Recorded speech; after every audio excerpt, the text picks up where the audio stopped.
brought to you by Palvi Agrico. आता शेतीसाठी जे काही लागणार ते घरपोच मिळणार, तेही मोबाईलच्या एका क्लिकवर. आमदार रोहित पवार यांनी राज्याचे उपमुख्यमंत्री दिवंगत अजित पवार यांच्या विमान अपघाताबाबत काही तांत्रिक संशय जे आहेत ते व्यक्त केलेले आहेत आणि या संदर्भात बोलण्यासाठी आपल्यासोबत अजय परांजपे सर आहेत. सर, रोहित पवार यांची पत्रकार परिषद तुम्हीही बघितली असेल. जे काही मुद्दे मांडलेत, तांत्रिक मुद्दे, त्याच्यात काही संशय व्यक्त करण्यात आलेला आहे. त्यात किती तथ्य वाटतं आणि यात काही शक्यता आहेत का? तर प्रथम मी तुमचे धन्यवाद देतो आम्हाला चान्स दिल्याबद्दल. आणि माझं नाव कोऑर्डिनेटर अजय परांजपे. मी एअरफोर्समधनं सेवानिवृत्त आहे आणि मी ही योस्काईज एव्हिएशन सेंटर संस्था सुरू केली आहे मुलांना चांगलं प्रशिक्षण मिळावं वैमानिक होण्याबद्दल त्याच्यात. तर आता तुमच्या प्रश्नाकडे वळतो. पण मला जे काय दाखवलं गेलं त्यातले काही जे टेक्निकल मुद्दे आहेत ते मी तुम्हाला सांगू शकतो काय आहेत, पण त्याची शक्यता किती आहे हे सांगणं खूप कठीण आहे. कारण रोहित पवार यांचं म्हणणं होतं की स्टॉल वॉर्मिंग सिस्टम जी आहे ती बंद पडली होती. त्याचबरोबर PTT रेकॉर्ड जे असतं ते देखील बंद पडलं होतं. त्याच्यामुळं त्यांच्यातील जे संभाषण आहे ओ शेट या व्यतिरिक्त काही मिळू शकलेलं नाही. हे कारणं काय असू शकतात हे बंद पडण्याचं? तर आता पहिलं आपण स्टॉल वॉर्निंगकडे वळू. ते काय असतं, तर स्टॉल हे अतिशय एक धोकादायक परिस्थिती असते विमानच्या उड्डाणात.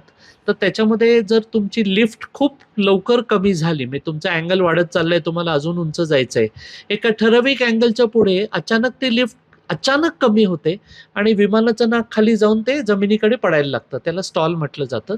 आता हे विमानासाठी खूप धोकादायक असतं, तुम्ही आता समजू शकता.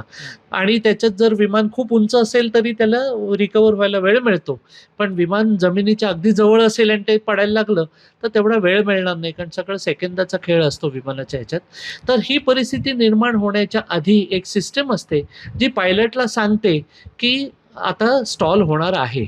तर ते कशी कळते, तर मोठ्याने एक हॉर्न वाजतो कॉकपिटमध्ये. आणि तेवढंच पुरत नाही तर जो विमानाचं जे कंट्रोल कॉलम असतं ते जोरात हालायला लागतं, जेणेकरून पायलटचं त्याच्याकडे पटकन लक्ष जातं की अरे काहीतरी कर, नाहीतर ते विमान स्टॉल होईल.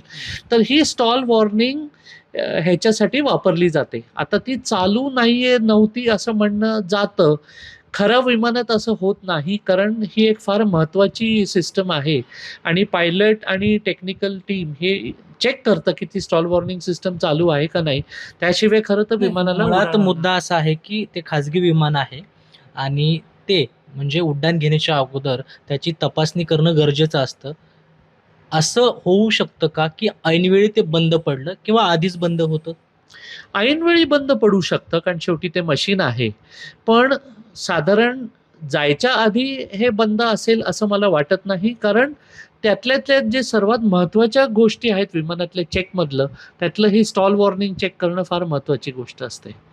त्यामुळे तो स्टिक शेक होतंय का नाही, जर स्टॉल वॉर्निंग आली तर आता जमिनीवर विमान आहे तर ते स्टॉल होणार नाही.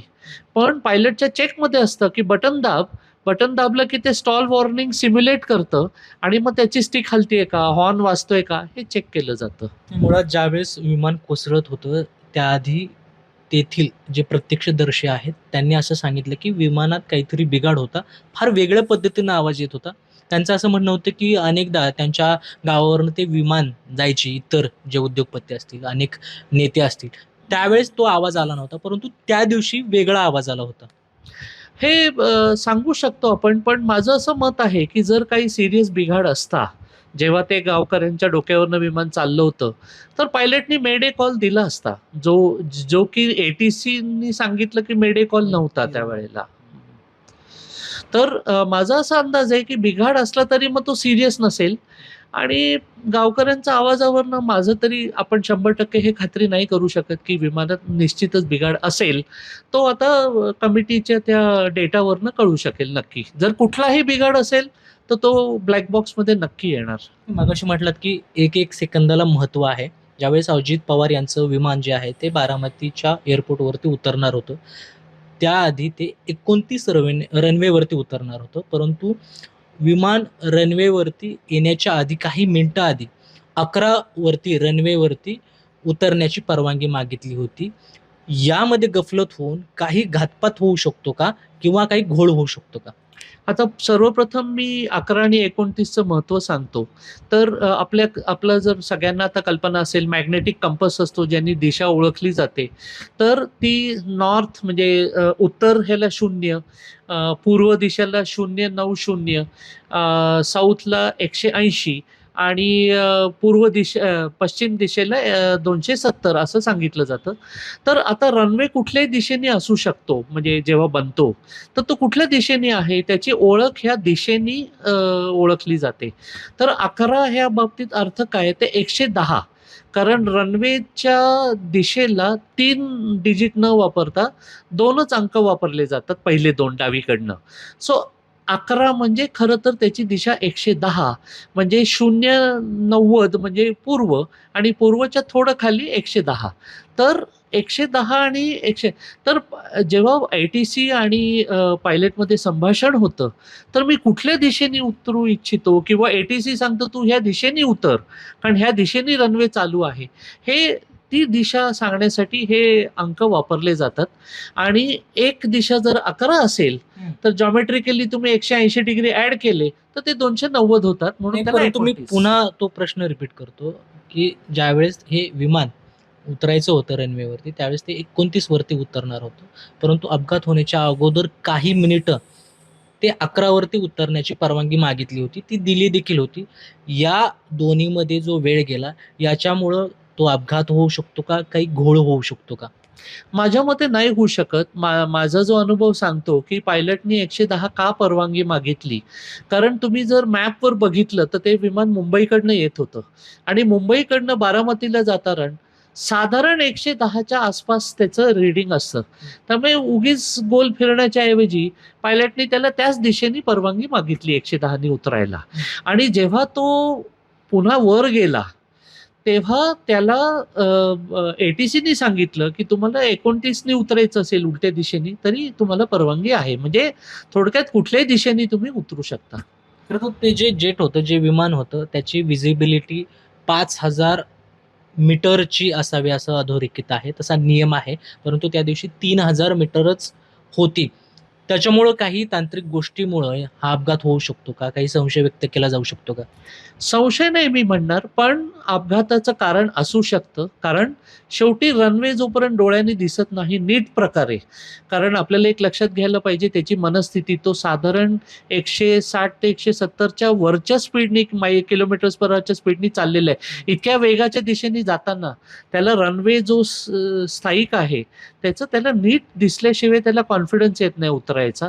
त्यामुळे मला असं वाटतं की ती जी व्हिजिबिलिटी होती ती 3 किलोमीटर ही, म्हणून असं सांगितलं गेलंय की 5 किलोमीटर पाहिजे.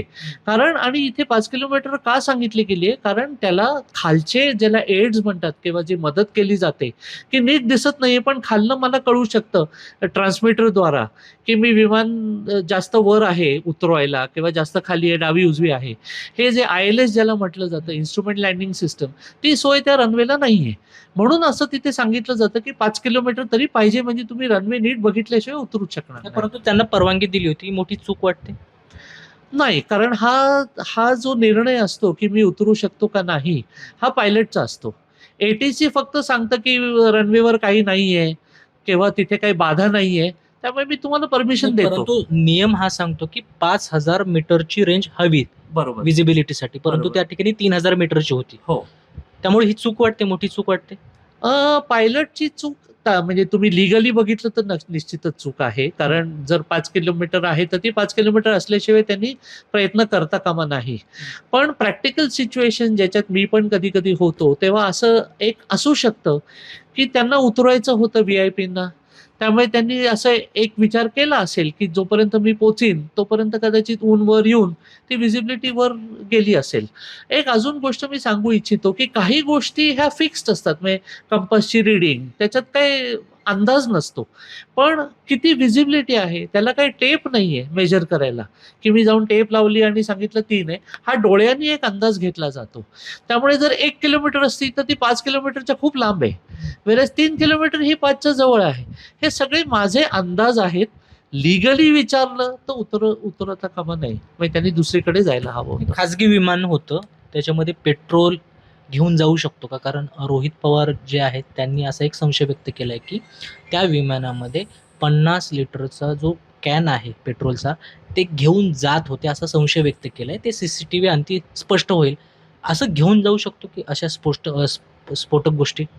लीगली कुठल्याही विमानात, मग ते खाजगी असो, एअरलाईन्सचं विमान असो, त्याच्यामध्ये कुठलीही स्फोटक पदार्थ कुठल्याही प्रमाणात आपण घेऊन जाऊ शकत नाही. अगदी क्वचित जर फ्युएल कुठे न्यायचंच असेल, तर त्याची स्पेशल परवानगी घेतली जाते. तो जो कंटेनर असतो, तो स्पेशल कंटेनर असतो ज्याच्यात ते फ्युएल भरलं जातं. पण सर्वसाधारण विमानांना कुठल्याही प्रकारचं स्फोटक, मग तो फ्युएल असो नाहीतर कुठलंही असो, म्हणून तुम्हाला माहीत असेल तर आपल्या इव्हन प्रवाशांना जर इव्हन पाण्याची बाटली नेताना एक ठराविक साईजच्या वर पाण्याची बाटली पण अलाउड नसते, कारण संशयित त्याच्यात स्फोटक पदार्थ असू शकतो. त्यामुळे कुठलाही स्फोटक पदार्थ न्यायला परवानगी नाही. अजय परांजपे सर आहेत. त्यांनी रोहित पवार यांनी जो तांत्रिक मुद्दा जो मांडला होता, जो संशय व्यक्त केला होता, त्यावरती त्यांनी खरं तर प्रश्नाला उत्तर दिलेलं आहे. त्यांनी जे संशय व्यक्त केले होते त्यांचं निरासन केलेलं आहे. परंतु ज्या गोष्टी आहेत, ज्या घडल्या आहेत, राज्याचे उपमुख्यमंत्री दिवंगत अजित पवार हे आपल्यात नाही आहेत. खरं तर हे सगळं तपासाअंती स्पष्ट होणार आहेत. ते आरोप आहेत, हे प्रत्युत्तर आहे किंवा त्यांचे जे तांत्रिक मुद्दे आहेत, जे तांत्रिक संशय आहे, ते आपण अजय सरांकडून जाणून घेतलेलं आहे साध्या आणि स्पष्ट भाषेत. कृष्णा पांचाळ, मुंबई तक, पुणे.